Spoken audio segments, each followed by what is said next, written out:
This is Dragon Age, the Veilguard, the code provided by the EA Content Creator Group. We're here on Xbox Series S. Be sure to like the video. Subscribing is great as well. And yes, this is one blurry, pastel-colored, FSR-infused experience if I ever did see one. So, Dragon Age, the Veilguard is the latest chapter in the kind of long-running Dragon Age franchise. It does its own thing, to some degree, while also leaning upon the Inquisition, an adventure that I think some people went on a long time ago. So you will create your character, the Rook, and then you will go off on an adventure meeting a dynamic cast of characters as you attempt to save the world from the Elden Gods.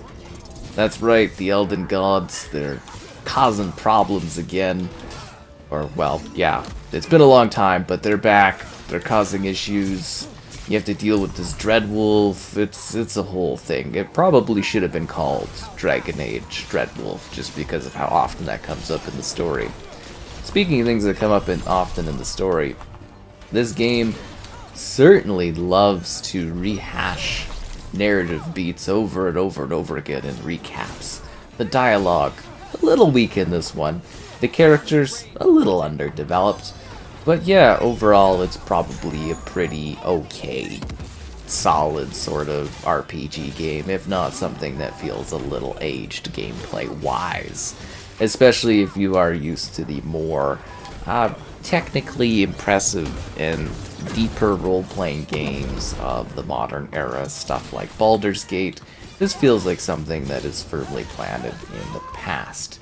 It's very much something that comes across like a traditional 360 era Dragon Age, minus some of the more expansive choices and more dynamic gameplay elements. If you're looking for something that's a little bit more simplistic and throwback, while kind of not feeling entirely evolved, this is an experience that you will probably, I guess, enjoy to some degree. I don't know. I was just expecting something a little bit more fancy and modern, I guess, is the biggest thing. So here on the Series S, and we'll talk about more about story and gameplay a little bit here after I'm done diving into the technical elements of it. I guess we should probably kill these guys first. They're going to get in the way to a degree. Yeah, so we've got actually two different graphical options on the Series S, which to me is a bit surprising. I didn't think we would get two options here, but we do, and that's genuinely appreciated when it comes to the Series S. And the first, which you're seeing, is the performance mode, where it looks like a muddy kind of soup, similar to something you'd get on the Nintendo Switch. There's another enemy over there? I thought we killed them all. That's a little surprising. So yeah, the performance mode is very low resolution. It's supposed to be something that is like 430-ish p. So yeah, like a Switch game, I guess. And it is 60 FPS-ish. Oh, and the weird 430p, it looks like they're attempting to temporarily upscale it to something like 1080p. The image is kind of way softer than that, maybe something that's like 720p, but FSR 2 is applied, and at any point you can switch over to the quality mode. There's a photo option there too. So for fidelity, which is our quality mode, you get a much clearer looking picture, especially compared to what you just saw. So this looks like something that is 650-ish p at 30 FPS. And this looks like it's temporally scaled to something like maybe 1440p, because it kind of looks like it's getting sort of close to the performance mode of the Series X a little bit, but not really quite hitting that. So this is, yeah, 30 FPS, and that's kind of what it's attempting to do. It does look a lot clearer if you can stomach the 30 FPS, but I would say maybe going for the performance mode might be your better bet, because this is an action kind of game, you know, like it's a hack and slash role-playing game with action and excitement going on and intense combat. Maybe performance is your better bet.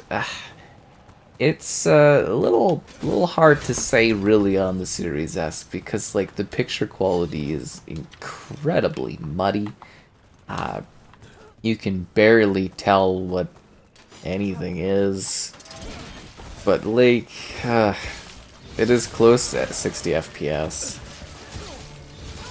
It's amazing the lengths they obviously had to go with, or go to, in order to accomplish this level of like quality. But at least we're getting 2 graphic modes for the Series S. I think that's really important. It's great that EA's devs were able to provide that sort of a thing. So many developers just kind of leave the Series S hanging. And yeah, at least you get kind of a choice to choose between the two if you want. So there you go. Those are your kind of graphical options. There's HDR support, there's spatial sound support, and it's okay to some degree. Like, I mean, obviously the visual fidelity could be a lot better, and you know, it definitely could look a lot better than it does, but at least it's kind of playable. Yeah, it's kind of playable. So there you go, that's the technical elements of the Series S. Let's talk about the game itself. So this is Dragon Age. What was with the lighting over there? It's a series that's been around for quite a while, you know, like I was saying. This particular entry has you playing as the Rook. You will be going about trying to make a difference in a world where the elven gods are causing problems, and you are going from area to area in what are incredibly linear spaces in an attempt to save the world, the realm, from those problems. You will be putting together a ragtag team of individuals that all have emotional problems that you will have to deal with, otherwise your ending for the game will be traumatizing, needless to say. And you will be exploring a variety of unique locations in an attempt to, you know, save the day and everything like that. It is something that is fairly expansive in terms of gameplay length. There is quite a lot to this game. There is a lot that you can enjoy and work through. Gameplay-wise, I found it to be okay. It's kind of just a generally alright experience. It wasn't necessarily mind-blowing, expansive, or crazy to any degree. It's got some cool moments. It's got some dragons. The dialogue, as mentioned, is sort of a little bland, a little bit week, a lot very much focused on just like recapping things over and over and over again. And as I did say, it is very important, if you do care about how everything kind of works out, to actually sit there and do all the things to make your team and their emotional problems come together. Otherwise, you will get absolutely shafted on your ending. The game, while a role-playing game, kind of has just the illusion of choice. You don't actually really make any decisions that are meaningful or do anything or really matter. And you're just kind of going about exploring a variety of rather linear spaces in order to eventually work through this narrative. The character customizer is in depth. This is the worlds, or the areas I've been showing you, are essentially the semi-open hub-type areas. They're more something that when you work through them, and you do maybe the odd side quest, the area kind of expands. If you're wondering about my level, I am like basically at the save before the point of no return, so that I am able to show off the world and everything like that. That's how it works with most role-playing games, as I would imagine you know. The game itself, as I said, the sense of illusion is a little disappointing. It feels a bit devolved from other role-playing games. You're largely through these linear areas that then they open up and become areas like this, in case you're wondering, being like, oh, it is kind of open. It's really not. Just so that you are well aware about the scope of it. It does look and play very much like a 360 game from back in the day. It does have some decently beautiful environments. I was just expecting something a little bit more technically impressive, or at least, if it isn't technically impressive, something that's got a bit better of a like a really good story with really sharp dialogue, or great character development, or great choice. You know, you can have a more limited style, but there definitely needs to be something exciting, and it just kind of feels like a fairly vanilla offering for the Dragon Age franchise, something that would have been impressive about a decade ago, but nowadays to me just really isn't quite the case. Now, for the Series X version of this game, I did face over a dozen crashes. I haven't really seen that for the Series S, but just so that you are aware, that is something that could potentially happen while you're playing the game. At least the game loads up pretty fast, so it's not the biggest deal in the world, but it is kind of annoying when you're in the heat of battle, and the whole thing comes crashing down upon you. I'm sure others feel that too, right? The gameplay is basically like a bit of a snooze for the first dozen hours or so, just in terms of it not being very difficult, even like, you know, just kind of playing a normal perspective. And then all of a sudden, there's a point where the game becomes rather difficult, or, well, incredibly grindy. So they just decide to randomly increase the sponge of enemies, because enemies largely just kind of keep with you from a level perspective. They sort of just match you as you go along.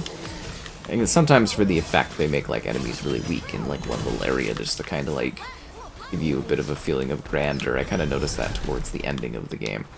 And then you fight a variety of bosses, and yeah, basically the second half of the game just becomes an incredible sponge fest. So it's not necessarily harder, you're not fighting any different enemies, it's just the enemies, instead of taking like 5 hits to kill, just start taking like, you know, a good dozen or so. They just become really, really spongy, to the point where some of the end bosses are literally like just absolute sponge fests. It gets a little ridiculous, needless to say. I was a little bit perplexed. But the game does have, actually I think my favorite combat in the Dragon Age franchise. It's colorful, it's vibrant, it's filled with particle effects that are happening.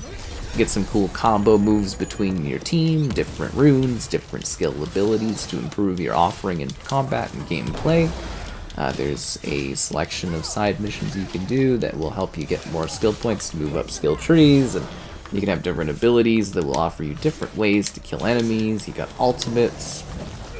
There is a decent selection of enemies, but you do kind of kill the same things over and over again, which is kind of expected out of any role-playing game. I just kind of wish that they hadn't gotten so spongy as time went on. It got really annoying having to sit there and just kind of fight through the sponge, as to say. It got a little tiring to deal with. So if you like the look of the game and the style of the gameplay, it's okay. It's not mind-blowing. I mean, we have a lot of role-playing games these days, so I tend to expect a bit more out of them. As I was saying, you know, if you do have an older throwback type linear thing, it's totally fine that that exists as it does. It's just you gotta have something to sort of amplify the gameplay.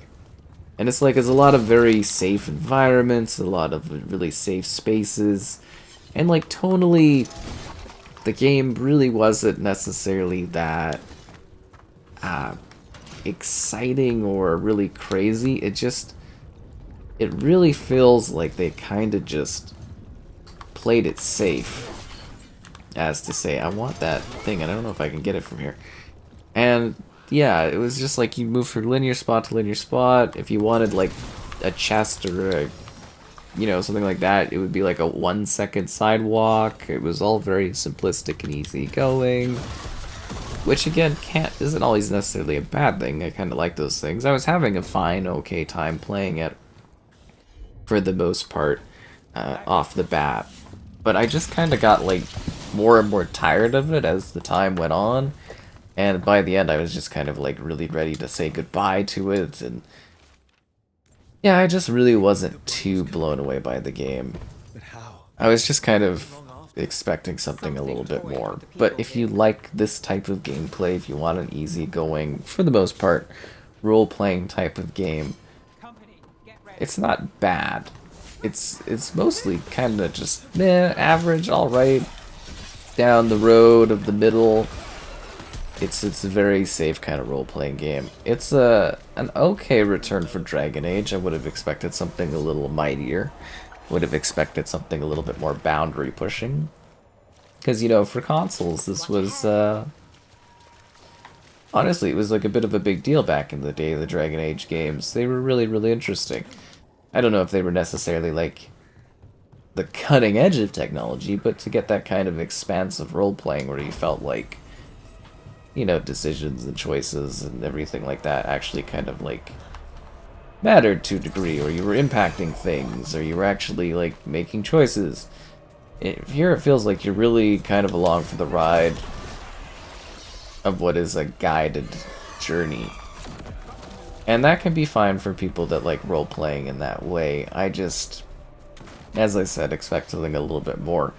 And it's not terribly bad here on the Series S in terms of, you know, performance, and like it is nice to have a couple graphical options, but it is very murky, and it's not the ideal way that I would personally want to play this game, but it is doable. Like, it really does look like this is the type of visual thing you would get on the Switch playing on the go. And I know that it is a technically demanding game, and it is nice that they actually took the time to make this have graphical options for the Series S. I think that's fantastic. It's just like, you know, if you were expecting something to push technical boundaries, to do something a little crazier, I don't know if you're really getting that out of this.